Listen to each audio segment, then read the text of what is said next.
कंगला याइबुंगदा चनु माइखुम हांगनी हाइबदी कंगला सुमांगदा नुपी ओइबिसिंगना फिरोल याउदना यानिंदबगी खोलाव लाउरगनी हाइबनी खैबी थोंग सारनी हाइबदी कंगलेपुंग असिदा अकनबा इरांग लाकनी मतम अदुदा इमा ओइबिसिंगना खुत्ता मैरा पाइदुना यक्नबसिंगदगी कंगलेचासिंगबु कन्नब होटनगनी हाइबनी नोंपोक थोंग हांगलनी नोंचुप थोंग थिंगलनी हाइबदी नोंचुप लोमदगी लाकपा लाइनिंगसिंग सलाइचासिंगना निंगलरोय कंगलेपाकी लाइनिंगथोक सनामही इपुदौ पाखंगबगी लाइनिंगबु निंगबा कंगलेचासिंगना हौनरगनी हाइबनी अवांग हाव ngौरकनी निंगाई चक्री थांगलनी हाइबदी चिंगद खुंदारिबा चिंगमी इचिल इनाउ खरना फत्तबा वखलबु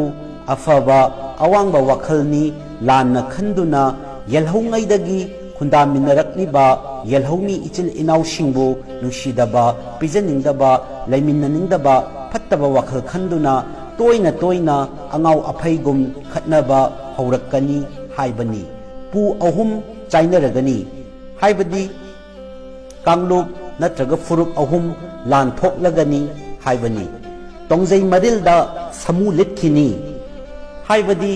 हयेंग मतम अमदा चक्रिक नक्रिक नरंबा मियान मचासिंग कंगलेपाक्ता लैबा कीदुना चेनखिनी हाइबनी कंगला सुमांगदा ngakha संगबाय हाइदोकनी हाइबदी हयेंग मतम अमदा कंगलादा लाई साबा अखंग अहै साबा मैचौ मैनौ सेंदबा फत्तबा माइबा माइबी मियोय कया इकाई फिरुक खुमगनी मखोइबु लाइगी चैराक फंगनी हाइबनी नोंथक्तगी योतुम नुंगदुम तारखिनी हाइबदी युहार तोइना हागनी नोंलै नुसित तौगनी चिंग निंखाइरकनी इसिंग इचाउ थोकनी ताहैद्रबा उहैद्रबा थौदोक मयाम अमा उरखिनी हाइबनी तारा चाकसु तांगलनी चाबीनबा लैरोय सनपोट खुलंग तरेटपु अमतंग हिंहौगनी हाइबदी मतम अमदा तारा चाक चाबा फंगनरकलोय मिसिंग तरेट की मनुंगदा अमतंग हिंहौगनी चाक चानबा हिंहौगदबा मी कंगलेपाक असिदा यामलरोय हाइबनी योट की पोलोय लाइगी समजेत हाइबदी थांग नोंमै बोम top nuclear weapon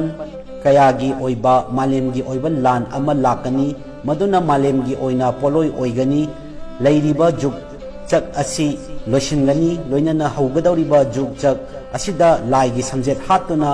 मसागी हौरकफम खंगदबा चंगजफम खंगदबा मसागी लाइबु निंगदबा मीगी लाइबु निंगबा मबुक फत्तबा करामबा मसागी mama Mopa मचिन मनाव मजातिबु मफुरुपु नुसीदबा पोकनफम लमदमबु नुसीदबा इनात लाइनिंगबु मिराइबा मियोइसिंगदी मालेम कौबी लाइरेंबी इमाना समजेत हाथदुना